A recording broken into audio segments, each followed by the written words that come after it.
Revenge यानी कि बदला दोस्तों एक ऐसी चीज है जो हर किसी के दिमाग में कहीं ना कहीं तो चलाई करती है, क्योंकि कभी ना कभी किसी न किसी ने कुछ ना कुछ ऐसा किया ही होता है जिसके बाद हमारा दिल जोरों से बोलता है इसको तो सबक सिखाना ही है। और उसी सबक को सिखाने की भावना को रिवेंज का नाम दिया गया। अब दोस्तों चाहे बदला अच्छे वे में हो या बुरे वे में, लेकिन बदला तो बदला होता है।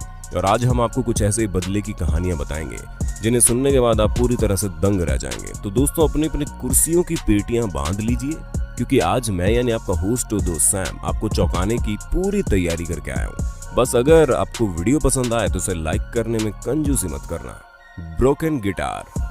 दोस्तों अगर आपने कभी भी एरोप्लेन में सफर किया है और आपका लगेज गलती से इधर उधर हो गया, तब तो पक्का म्यूजिशियन डेव कोरेल का हाल समझ सकते हैं। दोस्तों ये बात 2008 की है, जब म्यूजिशियन डेव कोरेल फ्लाइट में सफर कर रहे थे और जब वो शिकागो एयरपोर्ट पर उतरे तो उन्हें अपना लगेज मिला। और जब इन्होंने अपना लगेज खोलकर देखा तो इनका गिटार टूटा हुआ था। दोस्तों आप खुद ही सोचिए, गिटार बजाने वाले के लिए उसके टूटे हुए गिटार को देखना भूकंप आने के बराबर होता है। और ऐसा ही कुछ डेव के अंदर भी चल रहा था। हालांकि अब वो कर भी क्या सकते थे, तो उन्होंने एयरपोर्ट अथॉरिटी से उसका कंपनसेशन मांगा, लेकिन एयरपोर्ट अथॉरिटी ने साफ कह दिया कि कंपनसेशन देना उनके रूल्स में नहीं है।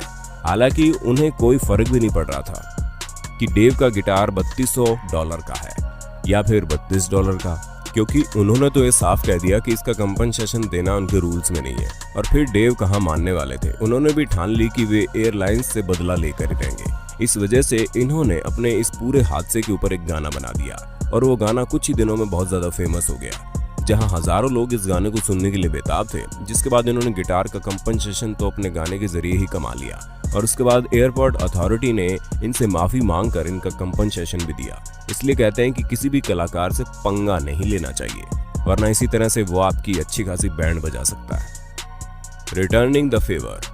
दोस्तों आप लोगों ने जैसे को तैसा वाली कहावत तो सुनी होगी, और हमारी इस कहानी में बिल्कुल ये कहावत फिट बैठती है, क्योंकि कैलिफोर्निया के एक फार्मर के लैंड पर एक गार्बेज थ्रोइंग कंपनी हर रोज आती और भर भर के कूड़ा फेंक जाती। वो रोज कूड़ा फेंकने वाले ट्रक के ड्राइवर से लड़ाई करते कि वो यहाँ पर क्यों कूड़ा फेंकता है। तो ड्राइवर कहता उसके मालिक ने बोला इसी जगह पर कूड़ा फेंकना है। तो फिर वो चला जाता बिना कुछ बताए कि उसका मालिक कौन है। वो फार्मर बहुत ज्यादा परेशान हो गया, क्योंकि हर रोज उसे अपनी जमीन पर कूड़ा हटाना पड़ता था, जिससे उसका काफी ज्यादा समय और मेहनत हो जाती थी। लेकिन एक दिन उसकी खुशकिस्मती से उस कूड़े कचरे में गार्बेज थ्रोइंग कंपनी के मालिक का एड्रेस उस फार्मर को मिल गया, जिसके बाद उसने सारा कूड़ा उठाकर उसके घर के सामने लगाना शुरू कर दिया। और अब ये हाल था कि जैसे ही कूड़ा फेंकने वाला ट्रक कूड़ा फेंक कर जाता, वैसे ही फार्मर उस कूड़े को इकट्ठा करके एक प्राइवेट गाड़ी द्वारा उस कंपनी के मालिक के घर पर छोड़ आता था। हालांकि ऐसा करने में कुछ ही दिनों तक उसके पैसे और समय दोनों खर्च हुए, लेकिन कुछ दिन बाद उसके जमीन पर कूड़ा फेंकने वाला ट्रक आना बंद हो गया। Stolen laptop. दोस्तों आजकल के एडवांस जमाने में आप एक चीज तो समझ ही गए होंगे कि कोई भी हाईटेक जमाने से छुप नहीं सकता। और तो और आप किसी की आंखों से छुपे या ना छुपे, लेकिन हैकर्स आपको ऐसे पकड़ लेंगे जैसे वो आपके बारे में एक एक चीज जानते हैं।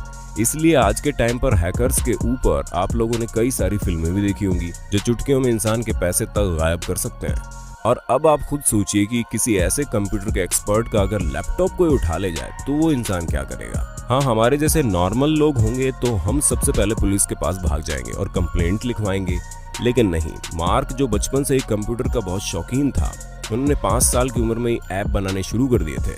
ऐसे में एक दिन उनका लैपटॉप कहीं चोरी हो गया, लेकिन इसकी कंप्लेन करने की जगह उन्होंने चोर को खुद ही पकड़ लिया, वो भी बस एक क्लिक से, क्योंकि इनके लैपटॉप में कुछ ऐसे सिस्टम थे जिसे ये अपने फोन से चला सकते थे। और इसी वजह से इन्होंने चोर का डांस करते हुए एक वीडियो भी ले लिया और इस वीडियो को सोशल मीडिया पर डाल दिया, जहां सोशल मीडिया पर वो वीडियो बहुत ही ज्यादा ट्रेंड करने लगा। और चोर ने खुद माफी मांगकर मार्क का लैपटॉप उन्हें वापस कर दिया और वीडियो डिलीट करने की विनती की। लेकिन मार्क कहाँ मानने वाले थे। अब भाई हैकर से पंगा लोगे तो ऐसा ही होगा ना। Landlord revenge. दोस्तों थॉमस अमेरिका में रहने वाले एक ऐसे शख्स थे जिनके पास उनका एक पेंट हाउस खाली पड़ा था, जिसकी मरम्मत करके इन्होंने एकदम अच्छी कंडीशन में तैयार कर दिया और सोचा कि अब वो इसे किराए पर उठा देंगे ताकि वो इससे कुछ पैसे कमा सके। और उसके बाद थॉमस को टेनेसे नाम का एक लड़का किराएदार के रूप में मिल गया। हालांकि पहले तो थॉमस ने टेनेसे में सब कुछ सही लगा, क्योंकि वो वहां पर पढ़ाई के सिलसिले में रुकना चाहता था और इसी वजह से थॉमस ने उसको कम किराए में अपने पेंट हाउस पर रख लिया। लेकिन कुछ समय बाद टेनेसे बहुत अजीब सा बर्ताव करने लगा और धीरे धीरे उसने थॉमस का फोन उठाना भी बंद कर दिया और 14 महीनों से उसने किराया भी नहीं दिया, जिस वजह से गुस्सा होकर थॉमस अपने पेंट हाउस पहुंच गया। लेकिन जब वो वहां पहुंचा तो अपने घर का हाल देखकर दंग रह गया, क्योंकि टेनेसे बिना रेंट दिए ही वो घर छोड़ चुका था। उसके साथ ही उसने घर का पूरा कबाड़ा मचा दिया था और सभी सामान इधर उधर कर दिया। पूरे घर में गंदगी फैली हुई थी, जिसे देखकर थॉमस को बहुत गुस्सा आया। उसने सारा सामान इकट्ठा करवाया और सभी कूड़ा उठाकर उस जगह पर फेंक दिया जहां पर टेनेसे इस वक्त रह रहा था। हालांकि ऐसे करने में उसके 11-12 हजार यूरो खर्च हुए, लेकिन एक बात तो पक्की है, इस तरह का बदला लेकर थॉमस को बड़ा मजा आया होगा। $7,500। दोस्तों अब आप जरा एक बार ब्रांडी के बारे में सुनिए, जो यूएस छोड़कर जाना चाहती थी और साथ ही अपने हस्बैंड से डिवोर्स भी लेना चाहती थी, क्योंकि उनका कहना था कि उनका हस्बैंड उनके फ्रेंड की वाइफ के साथ मिलकर उन्हें चीट कर रहा है, जिस वजह से उन्होंने उसका केस कोर्ट में रजिस्टर करवा दिया। और जब कोर्ट की सुनवाई हुई तो कोर्ट ने ऑर्डर दिया कि ब्रांडी अगर अपने हस्बैंड से तलाक लेगी तो उन्हें अपने हस्बैंड को $7,500 देने पड़ेंगे, क्योंकि ब्रांडी अपने हस्बैंड से फाइनेंशियली स्ट्रांग थी। उसके साथ साथ उनके हस्बैंड का किसी और वुमन के साथ रिलेशनशिप कोर्ट में साबित नहीं हो पाया, लेकिन ब्रांडी ने तो ठान लिया था कि वो अब अपने हस्बैंड के साथ नहीं रहेगी, जिस वजह से उन्हें पैसे देने में कोई दिक्कत नहीं थी, पर कीमत भी बहुत ज्यादा थी। इसलिए जब वो बैंक गई तो उन्होंने ये सारा मामला बैंक के मैनेजर को सुनाया। तो बैंक के मैनेजर और ब्रांडी ने मिलकर उनके हस्बैंड से बदला लेने का सोचा, जिस वजह से उन लोगों ने ब्रांडी के एक्स हस्बैंड को $7,500 दिए ही दिए। लेकिन वो सभी पैसे उन्होंने 10 सेंट के सिक्कों में दिए। अब आप खुद ही सोच लीजिए, $7,500 की कीमत के 10 सेंट के सिक्के कितने ज्यादा होंगे। इंसान खर्च करने में भी 10 बार सोचेगा। और वाकई ब्रांडी और बैंक का ये बदला उनके हस्बैंड को एक एक पैसा खर्च करते समय याद आएगा। क्यों दोस्तों, सही कहा ना हमने। Revenge on the gym coach. दोस्तों अगर आप कभी जिम गए हैं तो आपने ये चीज महसूस की होगी कि जिम में चलने वाले म्यूजिक से काफी एनर्जी मिलती है, जिस वजह से लोग वर्कआउट अच्छे से कर पाते हैं। लेकिन कुछ लोग इसमें भी अपनी मनमानी चलाने से बाज नहीं आते। अब जैसे कि आप 30 साल के कैटन की बात ले लो, जिन्हें ऑटिज्म है। इन्होंने अपना टाइम पास करने के साथ साथ बॉडी को फिट करने के लिए जिम ज्वाइन किया, लेकिन जिम का म्यूजिक काफी स्लो चलता रहता था, जिस वजह से जिम में वर्कआउट करने वाले लोगों को प्रॉब्लम होती थी।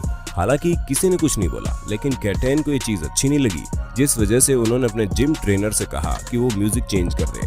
हालांकि अगर ये बात कहीं और लागू होती तो कोई भी जिम ट्रेनर म्यूजिक चेंज कर देता, क्योंकि उसे तो वही म्यूजिक लगाना है जो जिम में एक्सरसाइज करने वाले लोग कहते हैं।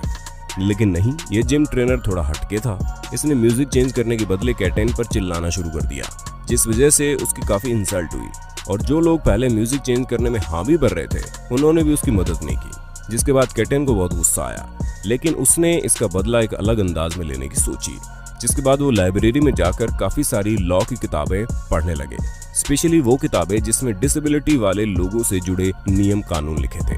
और 2 साल के अंदर ही उन्होंने सभी चीजों को समझ लिया, जिसके बाद उन्होंने उस जिम के ऊपर केस ठोक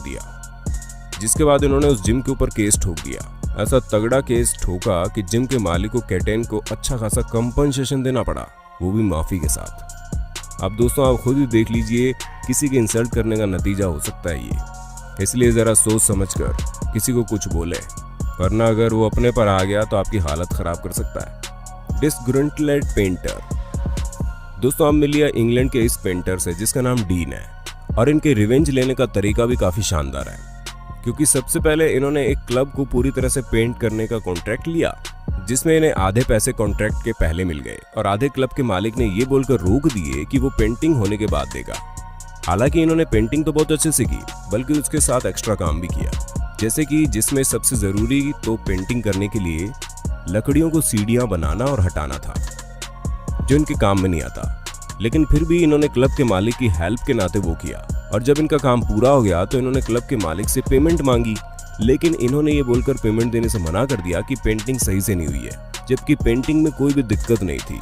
फिर भी डीन ने बहुत रिक्वेस्ट की, लेकिन क्लब का मालिक एक पैसा देने को तैयार नहीं था, जिस वजह से उन्होंने उसके क्लब की दीवारों के आगे ये लिख दिया, want your house painting, don't be like Terry, pay the bill now you will.